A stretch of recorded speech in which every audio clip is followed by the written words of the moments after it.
Good evening and welcome to this edition of Defacto Review, a weekly roundup of the biggest stories shaping Mongolia. Here with us tonight is our commentator and economist, Jargat of Defacto. Good evening. And my name is Dudgal. We're live on Facebook at V Television. We want to hear your thoughts, so send us your comments on Twitter with hashtag Jargat_Defacto. Coming up on the program, we have Korean Air has been monopolizing the Ulaanbaatar-Incheon route with expensive tickets for over 19 years. And 63 SOMs and 7 AMEX have been announced as regional crop areas. And representatives of the healthcare workers' unions have been on a sit-down strike demanding wage increases. So moving on to our first topic of the night is the regulation of monopoly.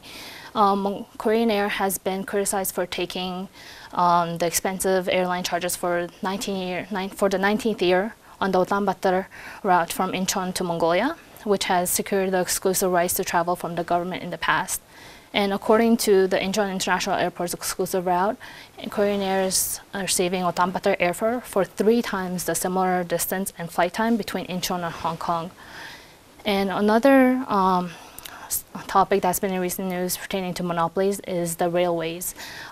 Just this past week, a railway crashed on the route from China to Russia as a transport freight crashed due to the deterioration of railway roads. Do you think there are any natural monopolies created by airlines and railways? Well, actually, in case of airline and railways, they are not natural monopoly. They should not be natural monopoly. In the railway, probably more or less, but not in the airlines, which unfortunately existing in the country. Well, concerning this airline, Korean Air, that news come in Korean websites and also Korean several newspapers around that monopoly you just were mentioning. They were comparing Incheon, Hong Kong, Incheon, Ulaanbaatar flight. Mm-hmm. Both takes 3 hours 10 minutes. Mm-hmm. Both use the same amount of fuel, but the tickets at peak time is 3 times more expensive to Mongolia than to Hong Kong. Mm-hmm. And at the ordinary time, it is 2.5 times more. So it clearly shows monopoly. And that monopoly is existing for the last 19 years. Mm-hmm. And similar news were coming out 2010, I remember, 2012. But this monopoly is being kept by Mongolian government, it says. And Korean Air has a special relations with Mongolia. Korean Air chairman, Mr. Choi, was given early mid-90s, Boeing 727 old one to Mongolia as present, and the next one was sold. And that's why the Korean Air delegation chair comes to Mongolia as a state delegation, as a state honor visit. Mm-hmm. Well, this is one thing, but it's true that it's really, really expensive. Mongolian consumers are complaining. Now Korean consumers are complaining. Mm-hmm. And as far as this railways, the same problem with the monopoly of 2 government. Mongolian and the Russian government owns, just 2 government owns this railway. And monopoly is bad anyway. Why? Because monopoly can have a monopoly price, very high price for lower than demanded quantity of goods. Mm-hmm. Either they can keep artificial price at a very high level so that the consumers pay things, scarce things with high prices, or monopoly can charge especially very lower price so that it can drive competitors out of the business, then they can increase. So competition is not good for business anyway. Mm-hmm. We say monopoly is not good for competition anyway. We say monopoly when a company or group of companies own or manage more than half of the market share. Mm-hmm. And the same thing is happening now. The same thing is happening with Mongolian Airlines. But the Minister of Road Transportation and Prime Minister himself said that they will liberalize Mongolian air transport, and they will demonopolize the Miat and the Air China monopoly, China and Beijing and Ulaanbaatar route, and Incheon and Ulaanbaatar route with Korean Airlines, and we expect that is to be approved soon by the parliament this spring already. And so for railways, it's a big concern because this 8 also wagons went out from rails, and it was at international cargo. And who knows? And they say it's because the cushions of the roads is too old. So I think it is not the only cushions issue. It is also a management issue. And this company is used to, it's a state-owned company, 50% owned by two governments. Governments are not very good manager in the case of these two countries. And but I see differently that situation, because this rail line, only railways from China to through Mongolia to Russia, has just one line, and at certain stations they have a double line so that they can move the other one, right? So in this line, it means now 2014 they made a record highest number of transportation cargo. 24 million tons of cargo went on this line. And it is maximum capacity of this railways. And now they want to do it to up to 100 millions a year. You know why? Because in 2014, when President Putin had visited Mongolia, Mongolia and Russia signed together an agreement which says that they will invest and up to the capacity of 100 million tons a year. One. Second, they will make a parallel lines. The third, it will make more electrification of this line. Nothing has happened. Now I'm just, as a citizen, raising the questions, why they are lying all the time. Two governments, even two presidents now, two railways companies, lying to us. And until to the level that today we have this sort of cases, this sort of tragedy. And what happens if it is passenger railways? So these sort of questions Mongolians are raising, and that's why I would like also mention the good case of Finland.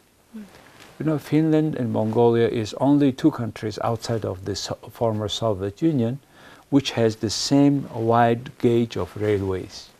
The rest of the world has narrow, 85 millimeter narrower gauge, wide range gauge of railways.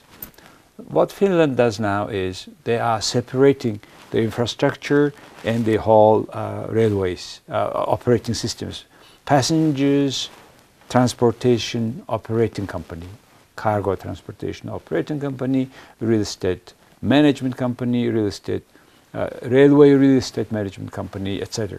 So I think Mongolians need to find the right way of privatization. And we should go ahead by all means, because unfortunately these two stakeholders, two governments are too irresponsible, responding to the market demand, demonopolizing this monopoly on these railways. How long we should wait until many Mongolians die on these railways? So this is I think, popular people's demand from two governments. First, not to lie. Second, to do what they say. Third, we need secure, safe railway transportation in this country. And another industry that we might be seeing monopoly is in the food and drink industry, with Apple acquiring Spirit Baltborum and Goya and Gobi being owned by the same person. Do you think these are monopolies? We have anti-monopoly agencies. And that's the question they should answer. Because if in some industry somebody coming out and taking more than 50% of shares of the market, who guarantees that they will have monopoly price? They will not have monopoly price in terms of purchasing, in terms of selling. Or either they can make very lower prices that drive out the smaller players.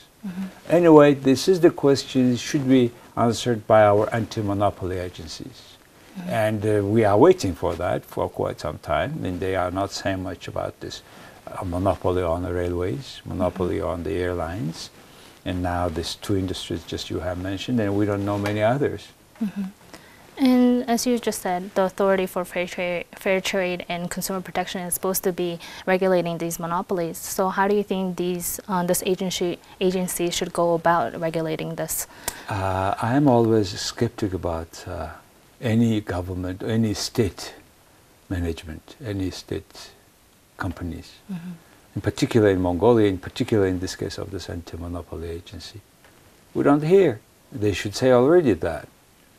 And I don't think it is done out properly. Otherwise, why we have this sort of damages on the railways, this sort of cases, accidents, we shouldn't have it. So we ask this anti-monopoly agency to do what they are supposed to do. And moving on to our second topic of the night, a proposal was made by the local authorities to make 63 SOMs of 7 AMEX crop farms. The main purpose of this declaration was to regulate environmental protection, livestock breeding farming, increase the efficiency of livestock, and regulate farming issues. So most of these SOMs are in Arkhanga, Hinti, Siling, and Tuamek. So what do you think of this government's proposal to substantially increase the return of the crop sector? Certainly it will help, but the full solution of the problem is not only even in agriculture, in the crops.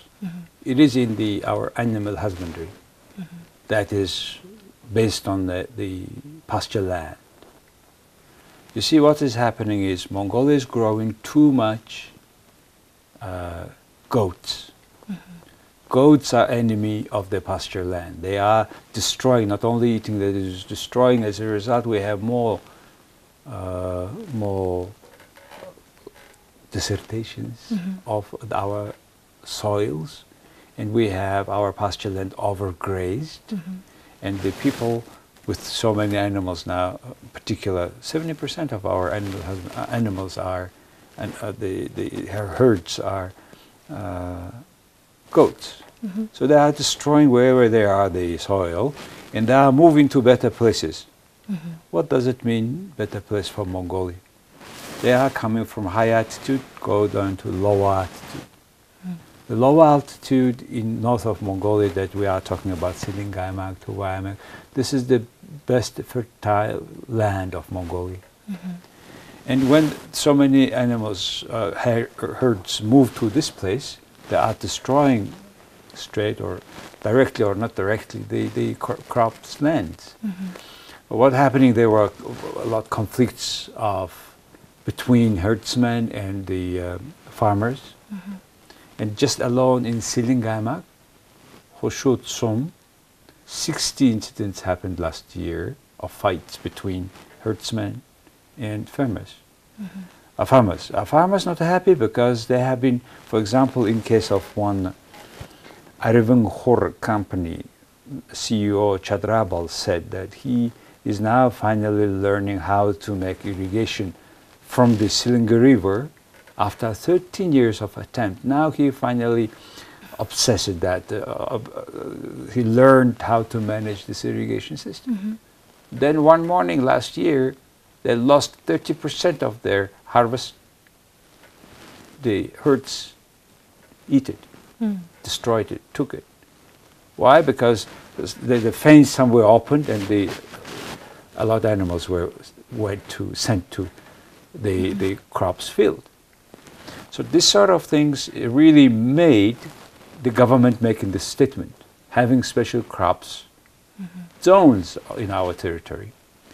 But that means first time in history of Mongolia, separation of herders' land, pasture land, and the crops land.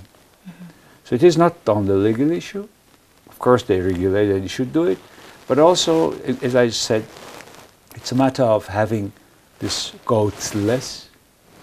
More animals go to where pasture land is.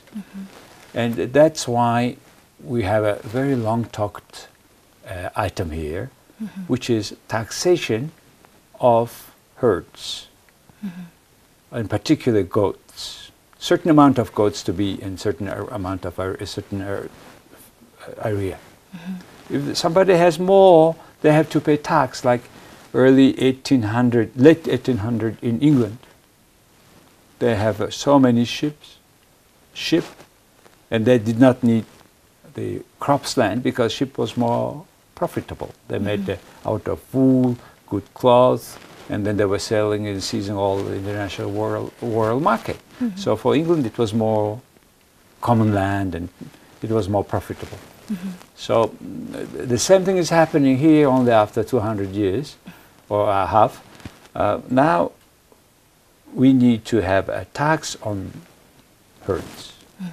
Who has a lot of herds, they will pay by the head of herds a tax. That's the system, which should be done together with this announcement of the special crops zones. And how important do you think is the insurance of coherence between the livestock sector as well as the crop sector? And how much is the crop sector currently involved in the livestock sector? Well, crops harvesting, depending on the year, we have certain percent of our wheat, for example, goes for flour. A certain percent goes for feed of animals. And the more we have a good feed for high protein, good feed for animal, then we have more chance to have specialized, we call it intensified farming. It's more type of American, our animal husbandry is based on pasture land. But this one has a particular in the settled area. The whole herds will be fed well until a certain level of weight, then they will go to a certain house.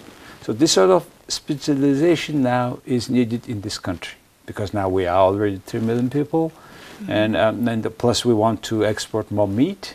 So only through this way, farming way, we can have more productivity, more yields in the industry.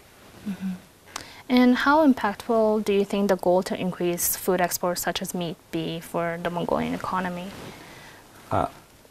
Export of meat is important, but not in such a way now as people talk. If we just sell our meat as like to the domestic market at the same price, it has no sense. Because first, we cannot export so much. Because this whole herds are all around this 1.5 million square kilometer land. It's very hard to collect together and sell. It will be expensive. So if we have this more farming, may create more weight of meat, but the quality that Mongolians used to eat or they like will be not coming from here. It will be coming more from our pasture land animals. And so that preparation, that meat should be marketed as a special organic meat. And it is to be sold maybe 10 times more than the current price in domestic market. But for that, we need a lot of things to do. We have to go up the value chain, have special certificate for each process of preparation of the meat, so that everything, first of all, there should not be any illness, animal illness, and then there is vaccination, many things to be done according to the international rule, that each stage of the value chain should be certified, approved that this is the organic good meat. Then it can be sold small by small piece to the world market as purely organic, very high quality protein meat from Mongolia. It should not go just as the meat as we eat in like a domestic market. And moving on to our third topic tonight is the healthcare workers sit-down strike. Representatives of the Healthcare Workers Labor Union, together with the Committee on Protection of Rights of Labor Safety Workers and Committee on Increasing Teacher Salary and the Confederation of Labor Unions of Scientific Organizations, have been conducting a sit-in strike on the square, demanding wage increases. And the chairman of the Healthcare Workers Union said that the government stopped our protest back in November, promising that the government and IMF have sat behind another negotiation table, deciding to increase salaries within the second quarter of 2018. With this sit-down, we are demanding the fulfillment of this promise. So in recent years, with the depreciation of the domestic currency, as well as the increased cost of living expenses and inflation, and there haven't been any salary increases for these people, which has created a huge burden upon their lifestyle, and has forced them to debt and poverty. Do you think and healthcare and education sectors are considered very crucial to the human rights, and these wages should be periodically increased, right? However, it has not been done so, which is an indication of a systemic failure in the wage valuation. So how should a system which can value the labor of these sectors be created? Well, this is an issue of structure of our healthcare system. Mm-hmm. It's a lot inherited from a socialist system where everything is paid by government and people not much taking the responsibility for preventing any diseases. In the socialist system, because it was everything free, well, free for customer, but paid from the budget, people were not paying much attention to the economies of the healthcare system. Now then, finally, after this change in democratic revolution, after the democratic revolution, we created even the national health care insurance system, which somehow today is kind of still reflecting the old system, but getting money from company owners and employees, 10% from each. That money comes to this insurance system. But that is not enough to cover the medical bill of everybody who goes to the hospitals. And we have 3 levels, like many other countries. We have a 3 levels of medical care, which is at the level of very small provinces, larger, and the big cities. But this last year, for example, the estimation says, this is medical health center statistics says that the estimation says that healthcare all expenses, 20% is paid from this insurance, 40% paid from the budget, and 40% from the pocket of the clients. You know, this healthcare expenses, when it is coming over 15%, it is regarded as dangerous because people may become poorer because of medical care, treatment. In Finland, it's 20%. They have fantastic, well-functioning healthcare system, but still 20% they think it's high. In Mongolia, it's 40%. In Mongolia, it means that if you are sick, and if you don't have much money, then all your relatives also gather money. You sell whatever you can sell. And with all the money you go either here or you go to China. And the estimation says 55,000 people on the average goes abroad for medical services and treatment, and they pay about $100 million a year. Our medical import is at that level.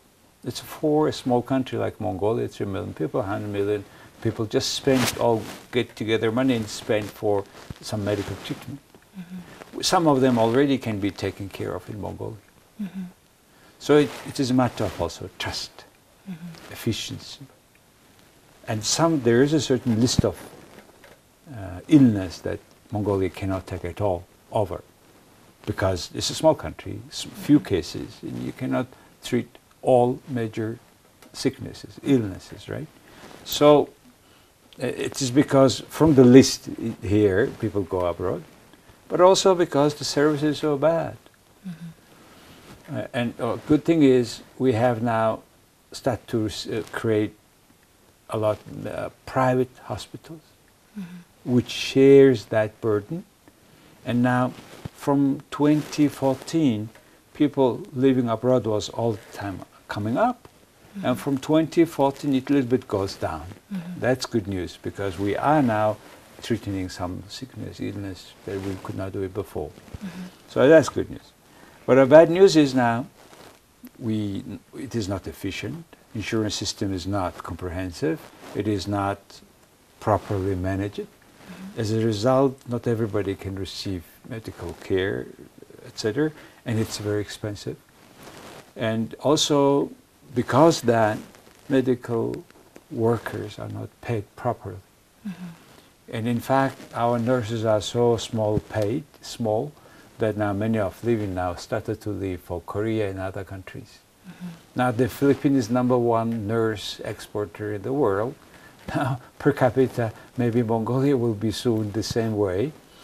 It's very unfortunate, of course, because we need more medical workers' efficiency.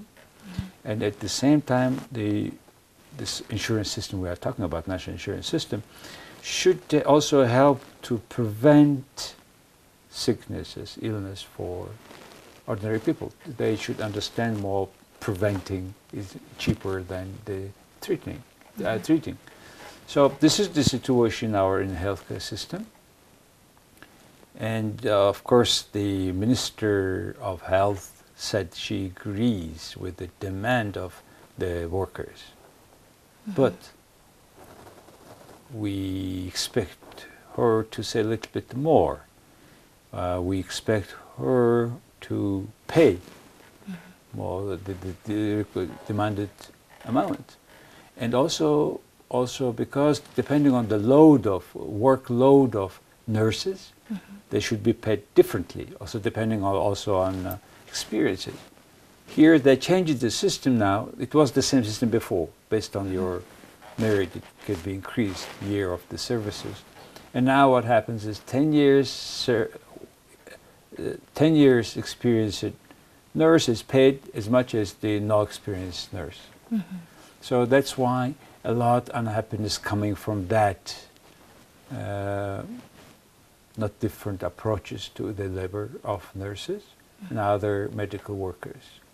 So I think there is a lot things inside of the system to make more economy, to more rationalize all costs, and that they should be independently audited all the system so that we can find certain amount of money here in the budget.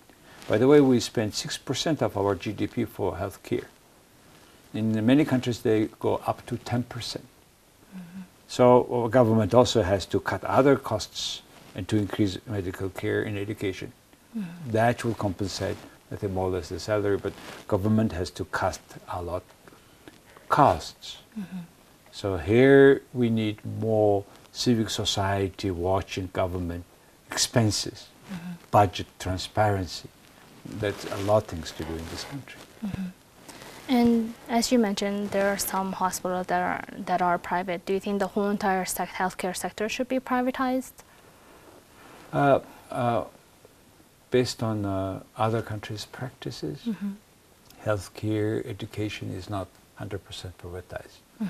Ideally, of course, yes, but it should have such economy, such high competitiveness of the economy, such high productivity of companies that their products are sold all around the world. They are creating huge value, then they pay taxes and or they have created hospitals. So, but Mongolia is not very competitive economy. We have to do a lot, and first of all, we first of all to make Mongolian government, public government, more transparent, less corrupt, more efficient, more responsible for every tax money. Thank you. Thank you for joining us for this week's Defacto Review. Please join us at the next week at the same time for the roundup of the biggest stories shaping Mongolia. Good night. Thank you very much.